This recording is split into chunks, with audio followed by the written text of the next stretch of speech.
But this is from Harry.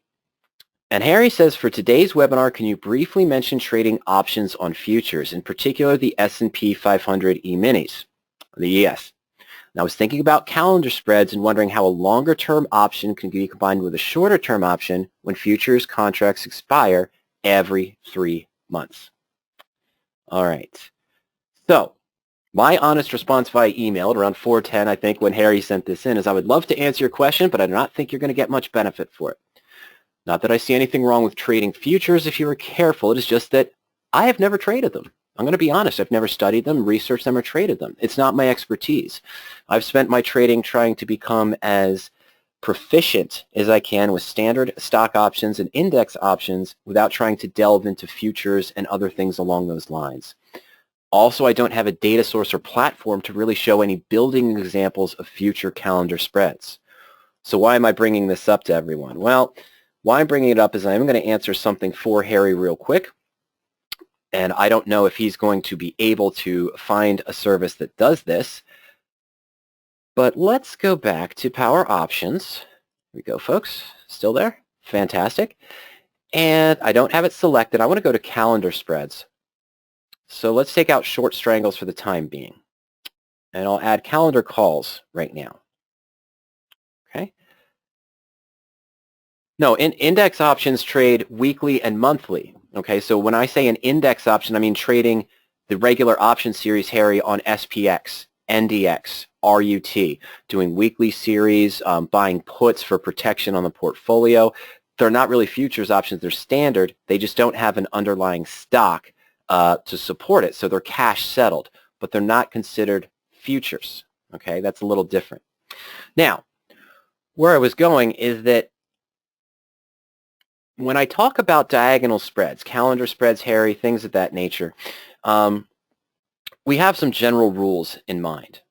Some basic things I look for. I look for it if I'm buying an in-the-money sort of I go for the diagonals. We had a discussion last week on the horizontal spreads, same strike calendars, but Harry, I prefer to use the diagonals where I'm buying something that's deeper in the money and selling at or out of the money nearer term, what some might call the poor man's covered call. When I do that, I look for specific things. I want the delta of my long future, my long option, to be at least 0.6 or higher. Some prefer to be at 0.8, deeper in the money, higher delta. But what's most important to me is I want a delta ratio of 1.8, meaning this is the delta of the buy option divided by the delta of the short. I want it to be, roughly 80% higher, 1.8 delta ratio. Why? Because if the underlying or the future beneath moves up, I want to try to gain more delta on the one that I bought than I'm losing on the one that I sold in the near term. Now, an important aspect of diagonal spreads is what's called the right cycles.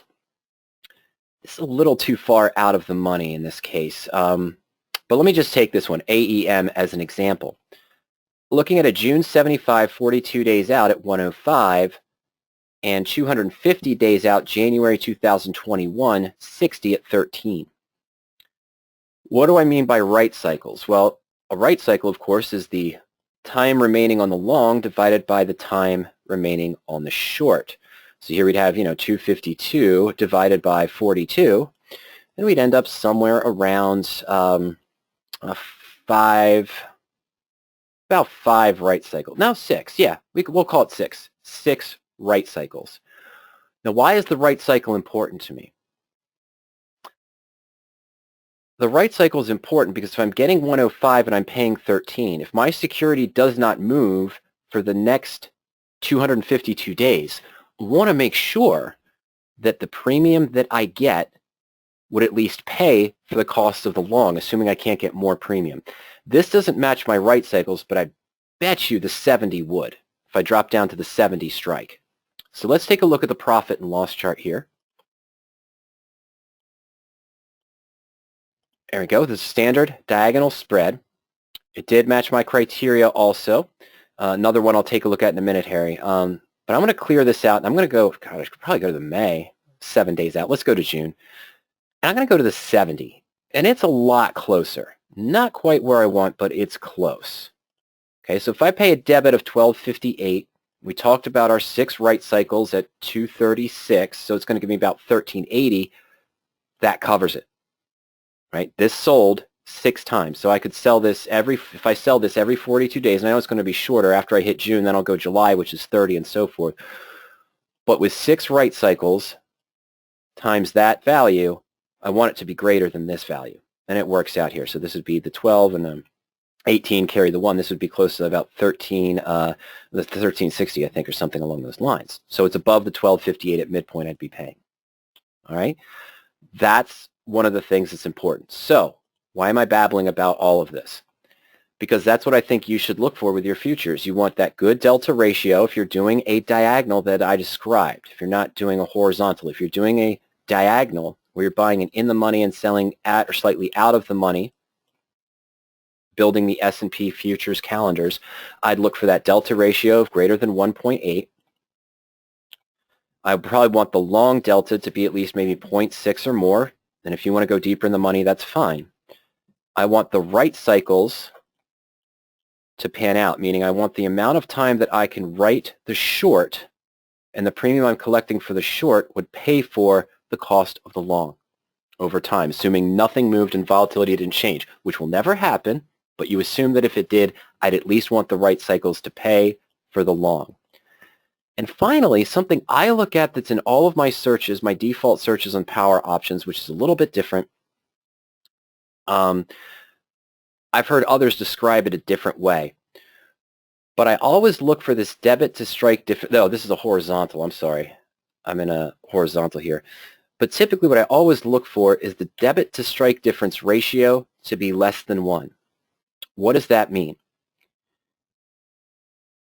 The debit to strike difference ratio is I want the net debit total that I'm paying. And on what we just looked at with the AEM position, we saw that the 1258 was the midpoint. We are collecting about 236 for the premium. So the total debit was 1022. This is why I said it probably didn't match it, but let's clear that up. My net debit to get into that position we just looked at was 1022. So what I'd want is that this debit should be less than the difference in the strike prices. I was looking at a 10-point spread, so that trade I just put together on the custom spread, Harry, never would have appeared in my searches. That's why the 75 showed up, not the 70. And why is this? Now, it's a little bit different with futures, but the reason why I look for this particular filter on diagonal spreads, there's my debit of 1022, 1023. And remember, of course, we were at a 10-point spread. If AEM suddenly spikes up and goes to 75 or 80 in the first cycle, just gaps up suddenly, I may be assigned early on my 70 strike call, the short call of the diagonal, just as I would at a covered call position. I don't own the stock. My broker's not going to let me be short stock potentially in my IRA, depending on what my account is.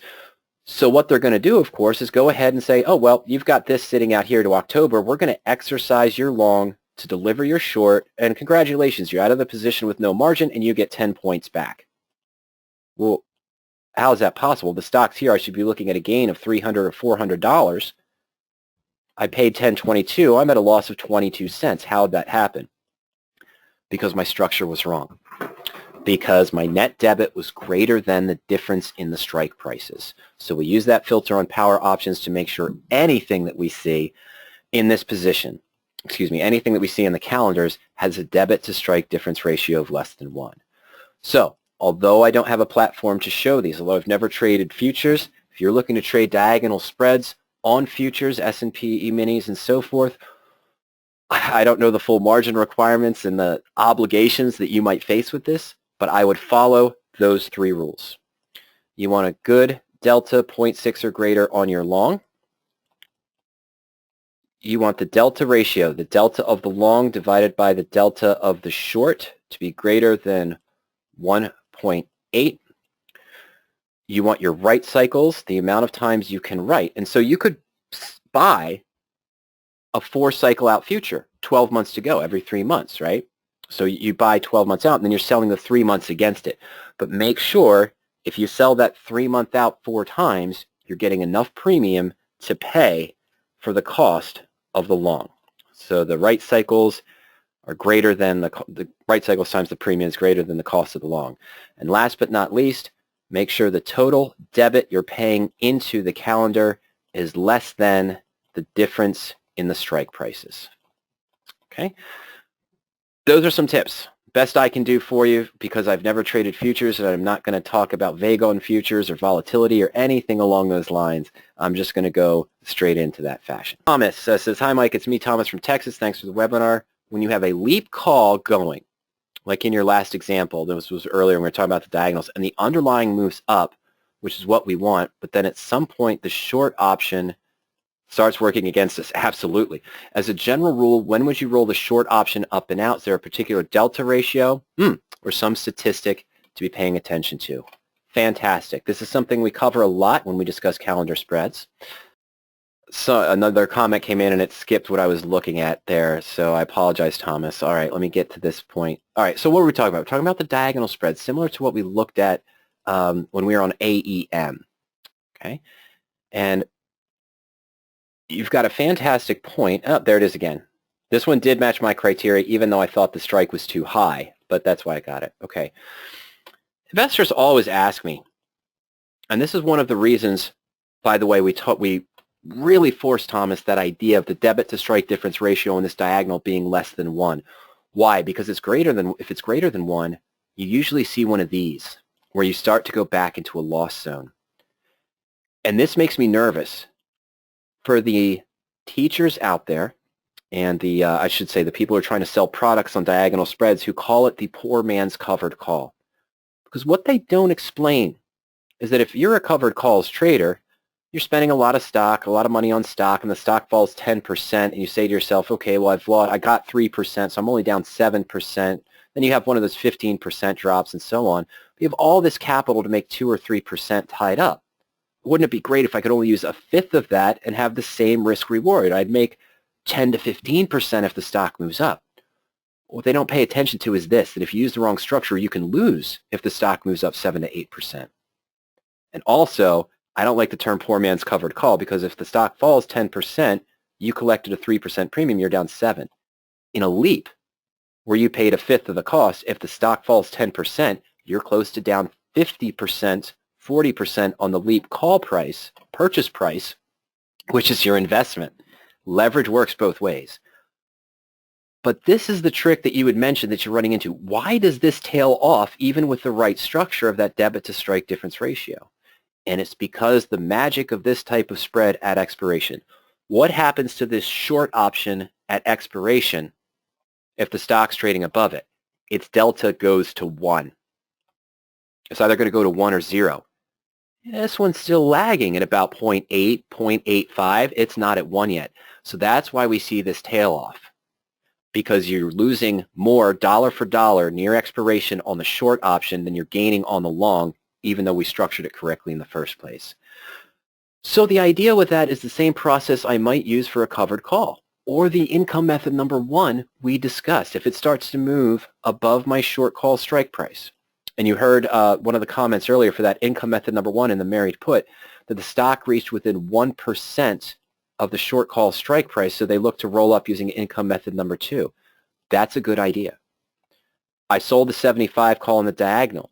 So if the stock reaches up to $74 and 25 cents, I may look for an opportunity to move the 75 up to the 77.5, maybe the 80 even, depending on what prices are available. It's okay to let it go a little bit in the money, but remember what happens when the stock moves up above this strike price. You're at risk for delivering the shares of stock. Now, I set this up properly.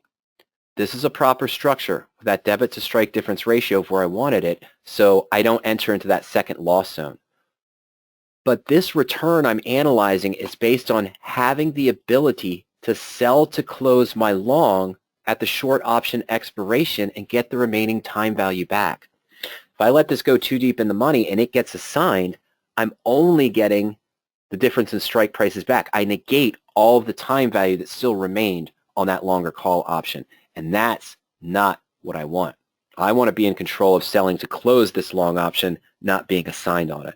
So because of that, I'll typically use the 1% rule to look to adjust my short call in the diagonal call spread or the short put in the diagonal put spread without it becoming in the money, to not risk losing control of this option. I want to be able to be in control of that, to sell to close it to get the time value that still remains, not let it be exercised where I miss that remaining time value. My return might only be here instead of what I was analyzing up here.